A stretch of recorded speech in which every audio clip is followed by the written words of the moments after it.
जय श्री कृष्ण बधाने। तो आज આપણે બનાવીશું મઠની સબ્જી બનાવીશું। એ પણ મઠને આપણે બાફ્યા વગર ફક્ત આપણે સીધા પલાળેલા મઠમાંથી જ આ સબ્જી તૈયાર કરીશું। તો હવે મારી સબ્જી તૈયાર થઈ ગઈ છે અને ઉપરથી આ રીતે થોડી લીલી ડુંગળીથી મેં ગાર્નિશ કર્યું છે। तो वीडियो पसंद आवे तो जरूरथी लाइक शेर और सब्सक्राइब करजो। न्यू सब्सक्राइबर हो जो हजू सुधी तमे विधि किचन ने सब्सक्राइब ना करी होय तो जरूरथी सब्सक्राइब कर देजो। तो आ मारी मठनी सब्जी तैयार थई गई छे अने एकदम दाणो बी एवो आखो नाखो रह्यो छे तो बी तमे जोई शको छो कि आ मारी मठ छे एकदम सरस चढ़ी गया छे। तो आपणे आजे एकदम बाफ्या वगर अने एकदम सीधुं ज जे पलाळेला मठ होय एमांथी ज आपणे सब्जी तैयार करीशुं।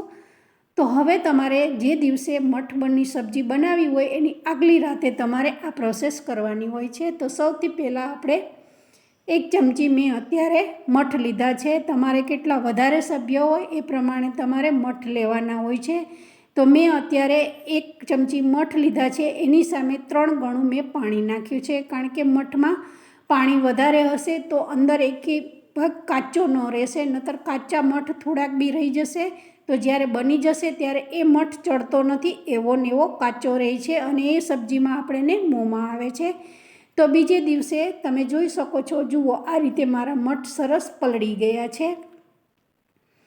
जुओ आ रीते एकदम सरस नख मारता ज एकदम सरस बधा दाणा छे ए सरस पाणी में पलળી गया छे। पण हाँ, थोड़ुं पाणी मठ के मग ने तमे पलाळो त्यारे वधारे नाखो तो एकदम सरस दाणो फूली जाय छे। आ रीते सरस फूलेलो दाणो होय तो सब्जी सारी बने छे। त्यार पछी आपणे आमां शुं वस्तु पड़े छे ए जोई लईए। तो सौथी पहेला खड़ा मसाला छे, जे बादिया छे, लविंग, मरी अने एक आखुं मरचुं छे, डूंगળી, टामेटा अने लसण छे, बस आटली ज वस्तु छे। त्यार पछी मैं 2 चमची तेल नाखी दीधुं छे अने एमां आ रीते थोड़ीक राई नाखी छे, हींग नाखी छे अने उपरथी खड़ा मसाला नाख्या छे अने तमालपत्र। बस आ वस्तुने आपणे सरस तेल में सातड़ी देवानी छे। लसणनी पेस्ट ने बी आ रीते तेल में मैं सातड़ी दीधी छे। जो आ रीते मसाला अने लसण ने तेल में सातळवाथी, डूंगળી ने अने टामेटा ने सातळवाथी जे सब्जीनी मीठाश छे एकदम सरस आवे छे। अने आ सब्जी में आपणे पहेला सौथी पहेला आवी सरस ग्रेवी कर देवानी छे। बधा मसाला ने तेल में सातळाई जाय पछी आपणे सरस एनी एक ग्रेवी कर देवानी छे। तो शाक में मीठाश बी सरस आवशे अने आपणुं शाक एकदम रसावाळुं बने छे।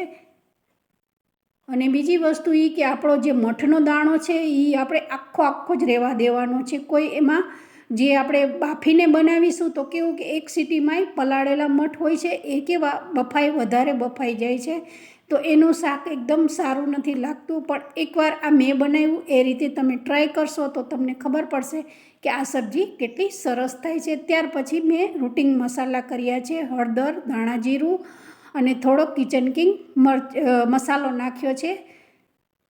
तो बस आपणे हवे थोड़ो मसालो चढ़वा माटे थोड़ुं पाणी नाखी दईशुं तो मसाला एकदम सरस चढ़ी जशे अने लगभग आपणे आने 5 मिनिट ढांकी अने रहेवा देवानुं छे।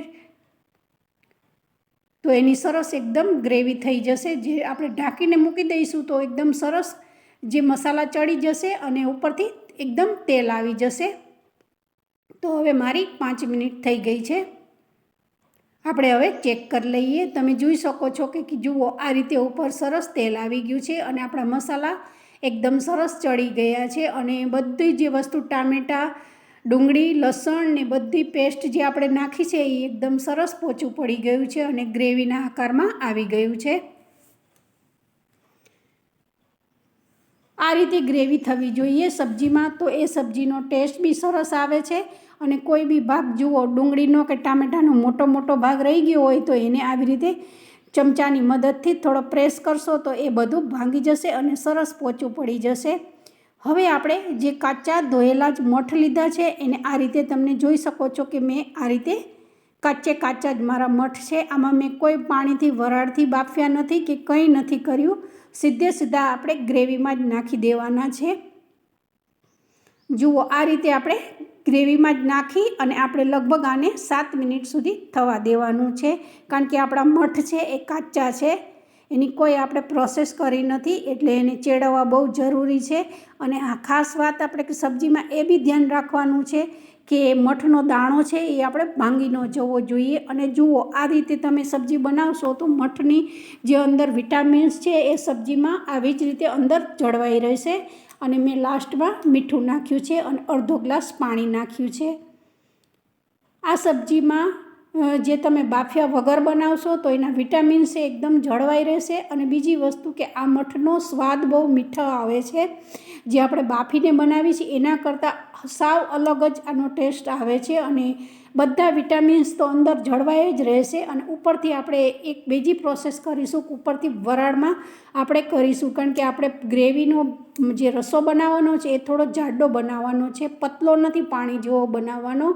તો જુઓ, આ રીતે વરાળથી બનાવશો તો એનું પાણી જે નીચે પડશે. અને હવે તમે જોઈ શકો છો મારું 10 મિનિટ થઈ ગઈ છે અને આ રીતે પાણી બી બધું ફિનિશ થઈ ગયું છે. અને હવે બધું રસો એનો બની ગયો છે જે વરાળના ટીપા પડે એનાથી. તો હવે તમને હું બતાવીશ કે જુઓ, આ ટાઈપનો મારો રસો તૈયાર થઈ ગયો છે. એકદમ છે ને બાફ્યા વગર. અને એ બે પ્રોસેસ આ કરવાથી શાકનો ટેસ્ટ બી સારો આવે છે. અને એ બીજું કે આપણે જેવો રસો જોઈએ છે એ ટાઈપનો આપણો રસો તૈયાર થઈ ગયો છે. તો આ મારું શાક તૈયાર થઈ ગયું છે. લગભગ મેં આને 10 મિનિટ માટે બીજી વાર ઠંડુ થવા દીધું હતું, પછી મેં આ રીતે સર્વ કર્યું છે. તો તમે જોઈ શકો છો આ મારી મઠની સબ્જી તૈયાર થઈ ગઈ છે. અને એક બી મઠનો દાણો મારો ભાંગી નથી ગયો, બધા દાણા મારા આખા રહ્યા છે. અને જુઓ, તમારે આની જગ્યાએ તમારે કોરું શાક બનાવવું હોય તો બી આ સબ્જી બહુ સરસ થાય છે. પણ આ સબ્જી તમે બપોરના સમયે રોટલી અથવા ભાખરી જોડે ખાતા હો તો રસાવાળી સબ્જી બહુ સરસ લાગે છે. એટલે મેં આ રીતે રસાવાળી સબ્જી બનાવી છે. પણ તમારે કોરી રાખવી હોય તો તમારે બિલકુલ પાણી ઓછું નાખવાનું અને ધીમા તાપે એને થવા દેવાનું. તો આ રીતે સબ્જી સરસ તૈયાર થઈ જાય છે.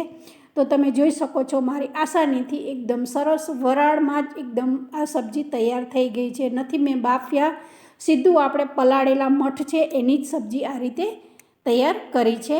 તો વિડીયો પસંદ આવે તો જરૂરથી લાઇક, શેર ઓર સબસ્ક્રાઈબ કરજો. ન્યૂ સબસ્ક્રાઈબરો જો હજુ સુધી તમે વિધિ કિચનને સબસ્ક્રાઈબ ના કરી હોય તો જરૂરથી સબસ્ક્રાઈબ કરી દેજો. તો તમને આવી નવી નવી રેસીપી શીખવામાં આસાની રહે. તો આ મારી મઠની સબ્જી તૈયાર થઈ ગઈ છે. તો બધાને જય શ્રી કૃષ્ણ.